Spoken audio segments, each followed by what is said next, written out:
Hi, welcome to another episode of FYI Laurel. Today, my guest is Mr. John Matthew Smith, photographer, blog master, and a very interesting storyteller. Welcome to the show, John. Nice to see you, Oliver.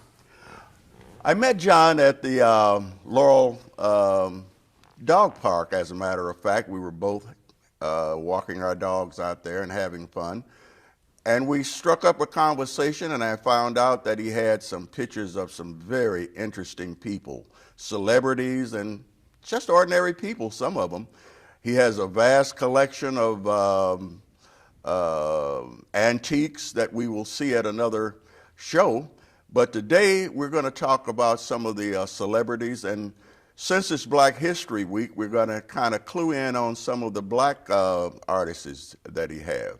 But first of all, John, how did you get into this business? Well, it's interesting. Years ago, I went down to D.C. on an errand, and I thought, well, I'm going to buy myself a 35 millimeter camera. I never had one, and this was in 1990, and I bought one, and I arranged it to go down that particular day because I knew Mikhail Gorbachev was going to be in D.C. Don't ask me why. I love Gorbachev for what he was doing with the world, and I thought, well, I should just be down there, and maybe I'll run into him, or not run into him, maybe I'll see him, or who knows. Anyway, I bought this camera, and if you know from way back then, he would jump out of the car every now and then and greet the crowd. Well, he jumped out of the car, and I got all these photographs of him. And I ended up selling one that day to Agency French Press. Wow. So for the first day with a 35 millimeter camera, I thought, this photography thing is something I think I need to stay with. So I sort of... And what year was that? 1990. 1990, so you've been in it about almost 20 years. Yeah, pretty much, yeah. Well, tell me about some of the interesting people that you photographed, and talk about how you got in on those pictures. I know you just don't walk up on a set and take a picture. And how does that happen? Well, a lot of times they have events. You know, the events are what they have what they call a day book. Now, every city has a day book. Washington has a day book. You can get it online, or you get it in other places. The day book tells you everything that's happening in that city that day. Of course, some cities don't need a day book. Where I'm from, Baltimore, they don't really need a day book because really nothing happens there. But D.C. has one, and they need one. Anyway, once you get a hold of the information, you call in, and you tell them that you're a photographer. Is it possible you could be placed on the list? You'd like to come by and take some pictures. For the most part, that's not a problem. They don't give you a whole big thing about, well, did you do this or did you do that? I mean, there's a lot of freelance photographers out there, and then that's how you do it. And then you take it from there, so far as trying to market the pictures. In going through some of your pictures, I ran across one of my very, very favorite artists and singers, Lena Horne. Oh. How did you get that picture? Oh, geez, you're going to start the interview off with my best story. Well, that was something. In Baltimore, there was me and another fellow. We had I wouldn't say it was a friendly competition, but it was kind of friendly, but kind of not. It was a competition, though, and we tried to keep each other on our toes when one would do something, and he had photographed Lena Horne. And I was really upset about that. and I thought, well, because originally I always wanted to photograph the icons. That was really all I cared about. Not your garden variety star, but your real legendary and your icons. And Lena, of course, surely is there 100 times over. So I got wind that she was having was going to be a birthday celebration for her 80th birthday. This was in '97, and I made some phone calls and assumed I was going to be contacted about whether I was on the list or not, and no contact came through. There was no contact back to me. And I sat up in my room that morning, and I was used to going to D.C. on the spur of the moment, and maybe I'd get in and maybe I wouldn't. Most times I did. But New York's a long way to go if you're not on the list, you know. But at any rate, I sat there and said to myself, well, if I just sit here, I know what I'm going to get. Nothing. Nothing. So let me go and see what happens.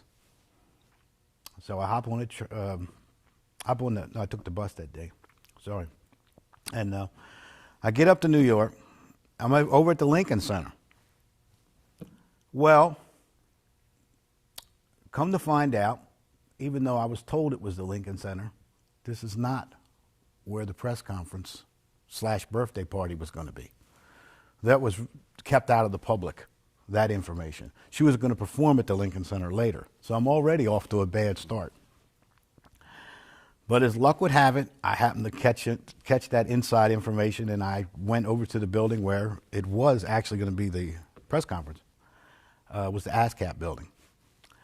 And so I went over there, and I go up to the desk, and there's a gentleman there, and I asked him, I said, my name is John Smith, and I'm wondering if you got me on the list for the press conference. And he said, okay, let me check. Well, he called into the back. He picked the phone up and called. And about 2 minutes later, his phone rings again. He picks it back up. Mr. Smith, I'm sorry, you're not on the list. So I'm like, well, you know, I still figured somehow this was going to work out. Just like I'd found out where the actual press conference was, I wasn't really worried for some reason, you know. But I went down to the hall, the main building, and I thought I would just keep moving through the hallway down there, and maybe Lena would come in, and I just would ask her, you know, I wouldn't just start shooting her. I'd ask her for, hey, Lena, could you pose for a couple or something maybe?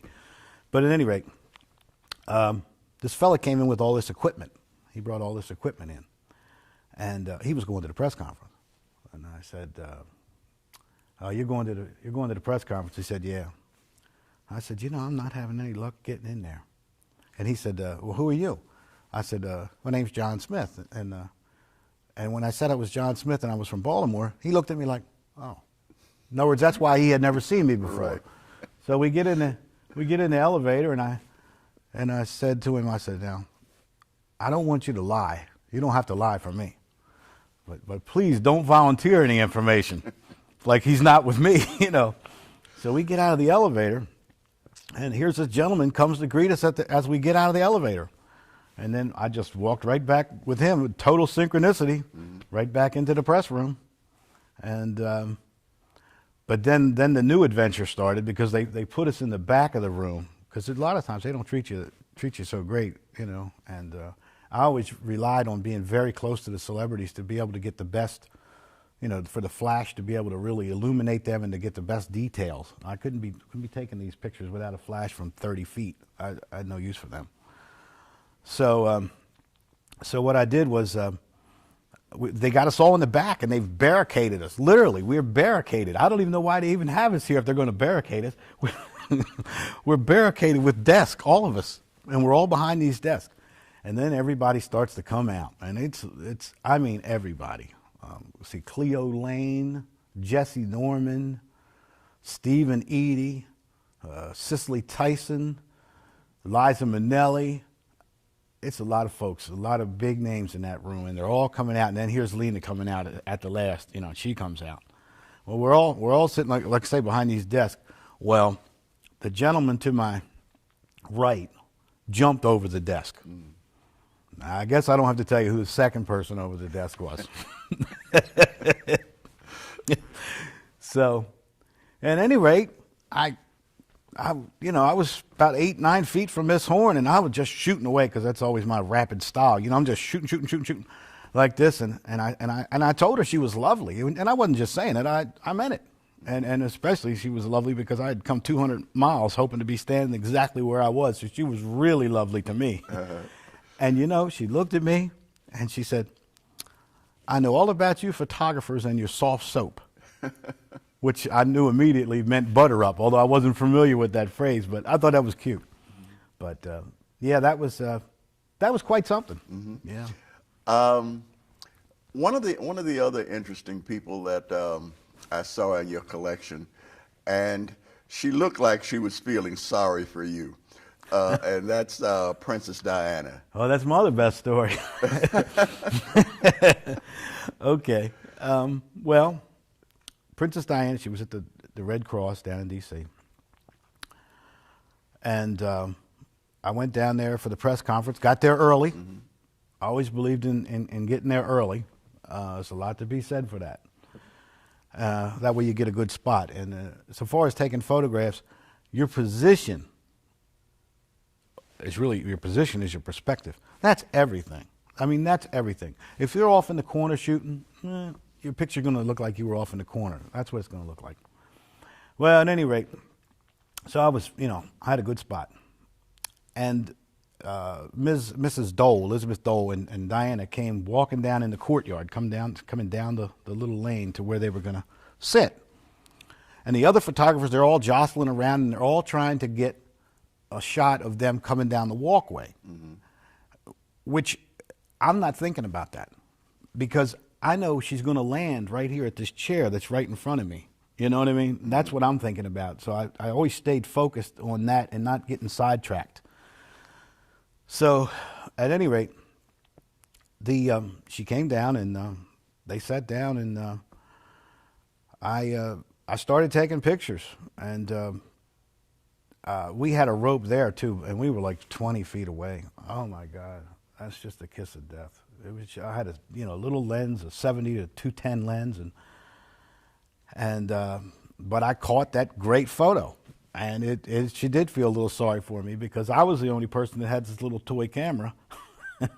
Everybody else was standing there, standing up and with tripods, and the lenses were this long on almost everybody's camera. And my whole camera was this big, And she just looked at me, But, it's not always the strongest that gets the prize, because that photograph was on the cover of U.S. News and World Report. Wow. And it was the bestseller in the history of the magazine. Oh. One of the other interesting photos that I saw in your collection was Morgan Freeman. Mm-hmm. How did you get to photograph him? I've seen him a couple times, Kennedy Center Awards. He's been at the Mark Twain Awards.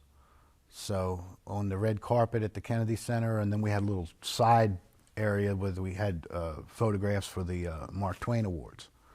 I liked him very much. He's a really down-to-earth person. Mm-hmm. And since you brought up Mr. Freeman, I've got to tell you, the celebrities, sometimes they get a bad rap, or they're this or they're that. That hasn't been my experience. There's not very many bad apples that I have met. Mm-hmm.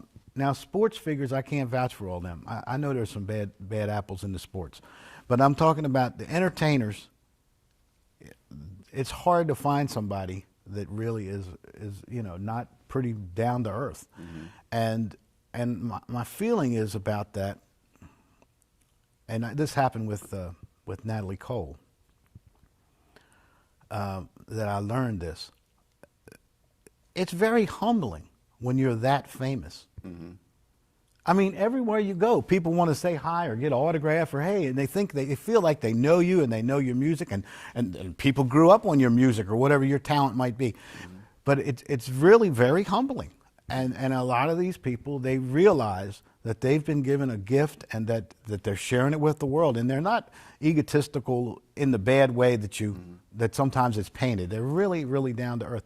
And believe it or not, the vast majority I've seen, they don't have all the bodyguards either. They're just regular people. They might have an assistant. They have one person walking with them, but not a bodyguard. Just an assistant that maybe holds things if anybody gives them anything, or, So like I say, and again, Morgan Freeman is a perfect example. Yeah.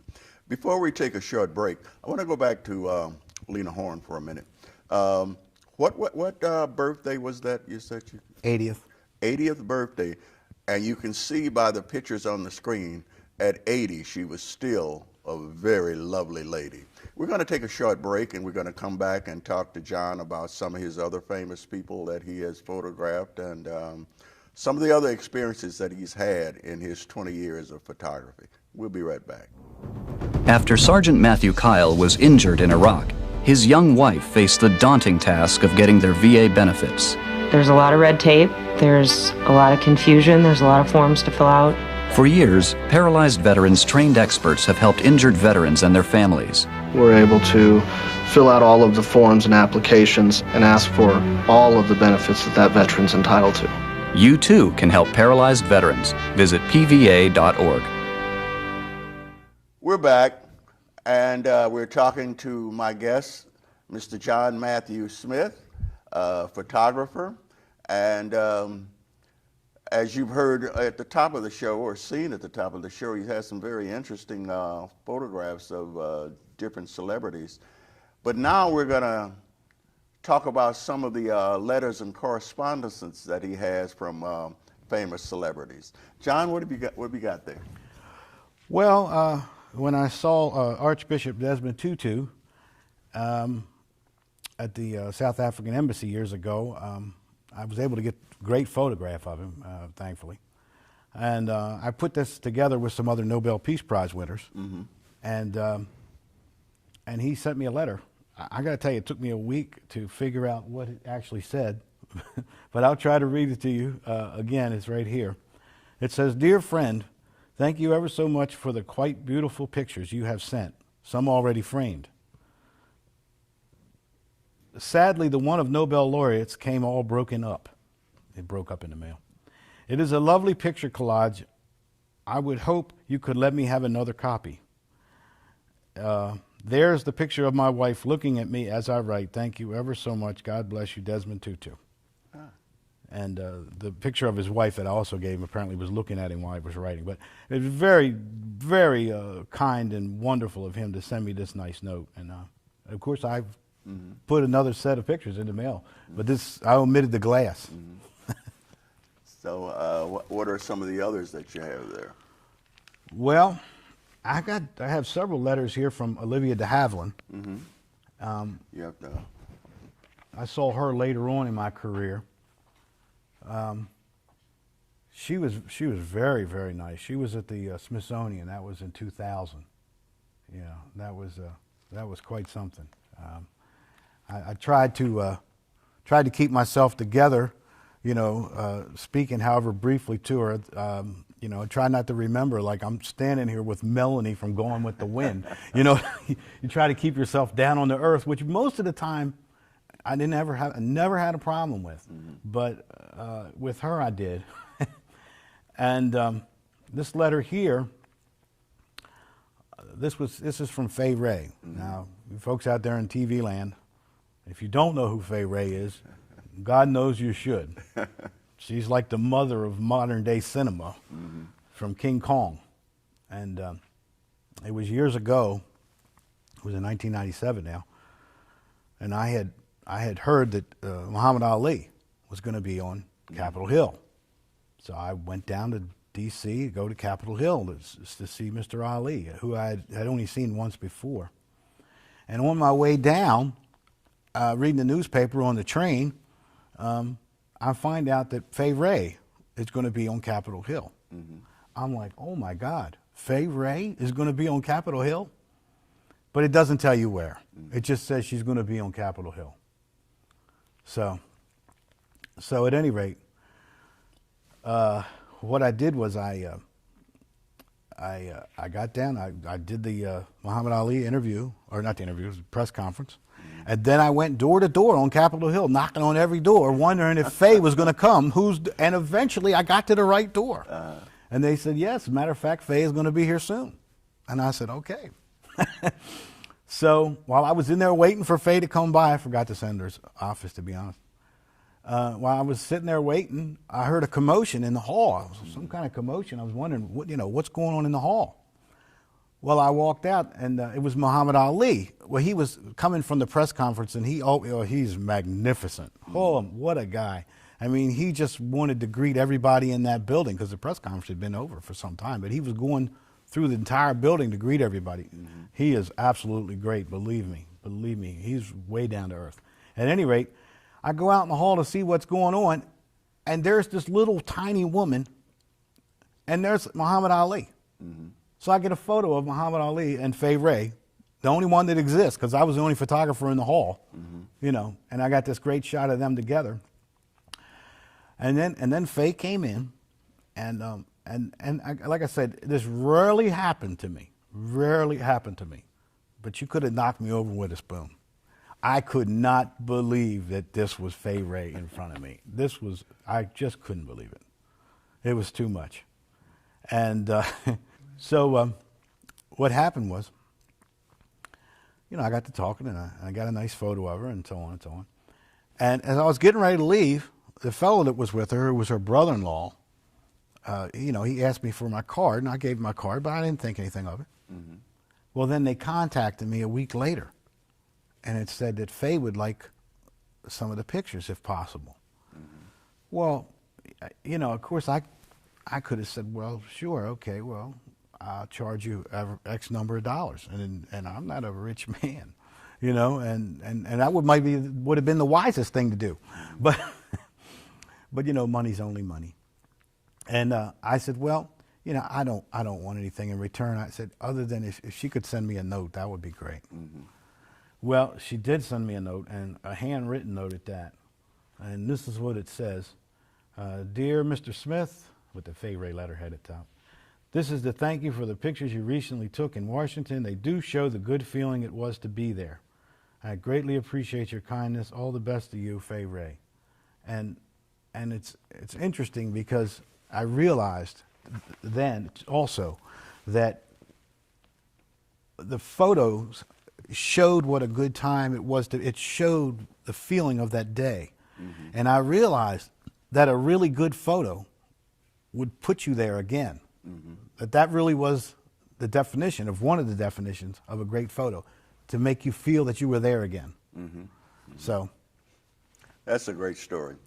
We're going to take another short break, and when we come back, John has another very favorite story, I'm sure, because he told it to me, and I enjoyed it immensely. So we're going to take a short break, and we'll be right back.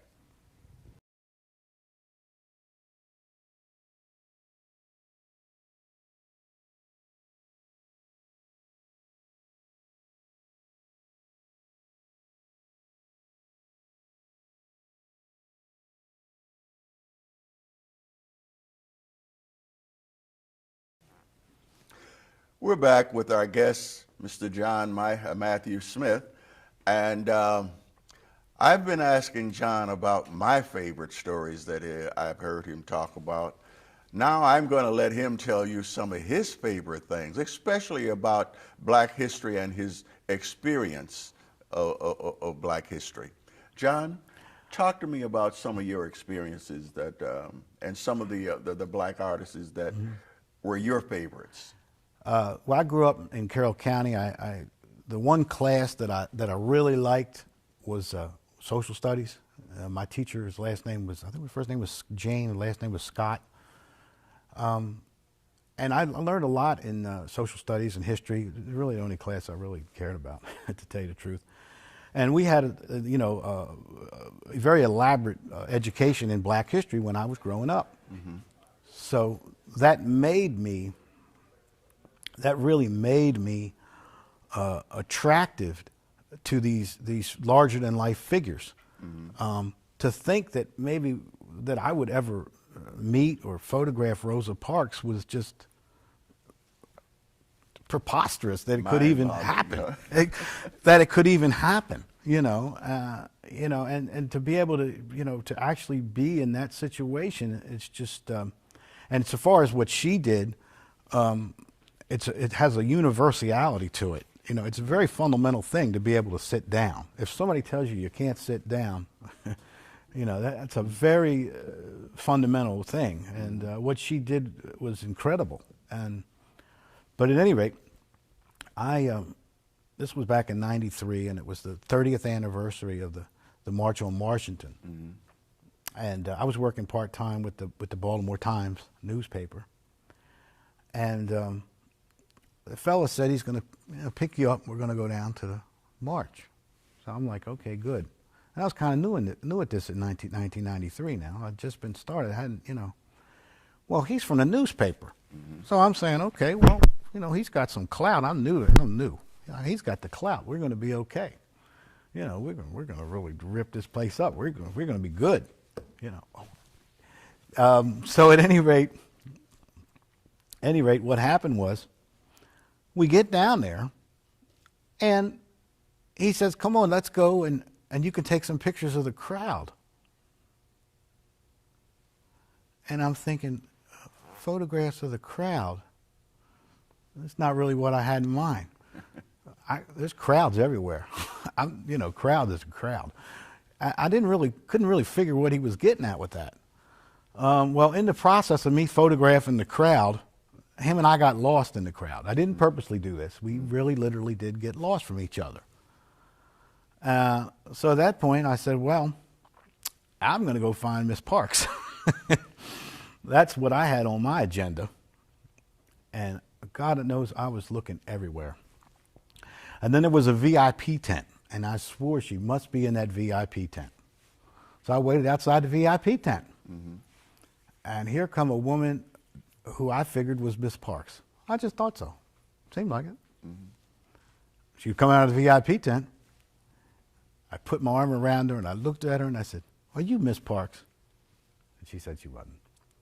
But I was determined. At any rate, well, what happened was there was some guards. They were at the steps of the memorial, and a lot of people were clamoring to go up. And at one point, the guy looked at me like, "I can't tell you that you can go. I can't say go ahead, because this crowd will kill me if I let you up and not them. But if you just go up," without me saying, he kind of threw that message to me. So I shot up the steps. So at any rate, I get up there, and I went up to the very top of the top steps. And I was standing there, just wondering, waiting for whatever was going to happen. And to my left, Mrs. Coretta King. In case it brings tears to my eyes even now. Mrs. Coretta King just walked right next to me, and I started to shake.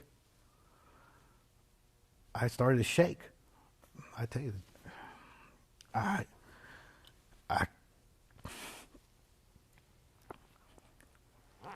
I couldn't believe that was her. So I started taking some pictures, and I took a lot of pictures of her. She just sat there, and took a bunch more. And then I thought, well, if Miss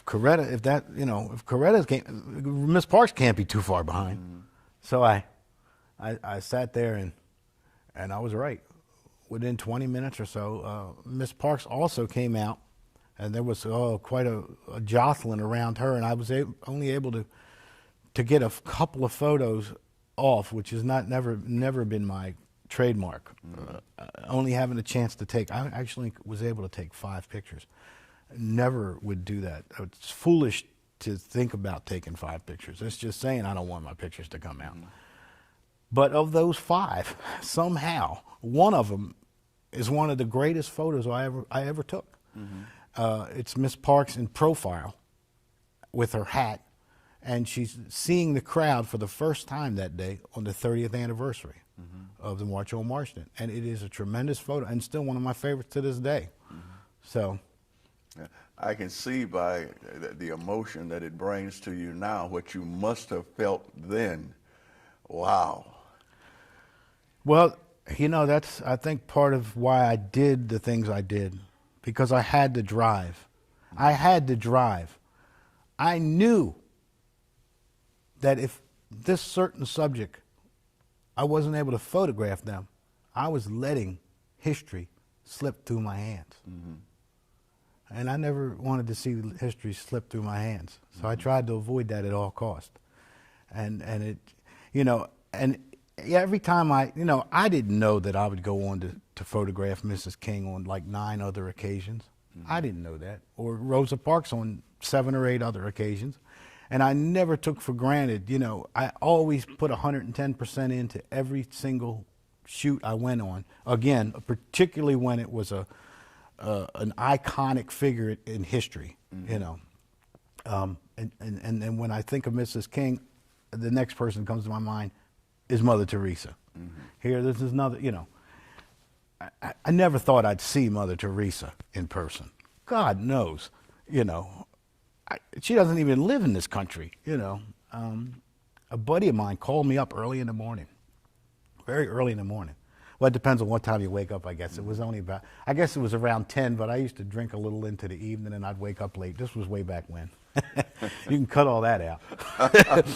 But at any rate, he calls me and the phone rings and I pick the phone up. He says, John, Mother Teresa's in town. And I'm what? John, Mother Teresa's in town. What? She's in town, you know. So I say, okay, I'll play along. She's in town. Okay, she's in town. She's in Calcutta town, you know. No, she's in Baltimore. I said, man, I just woke up. I'm in the bed. Let me go back to sleep. Why are you making these crazy jokes? You know that would just upset me, making these jokes. He says, no. And then he starts reading. I'm like, he's reading. He's reading out of the paper. She's in Baltimore. You know, she's actually there. So I was like, wow. Needless to say, I literally was out.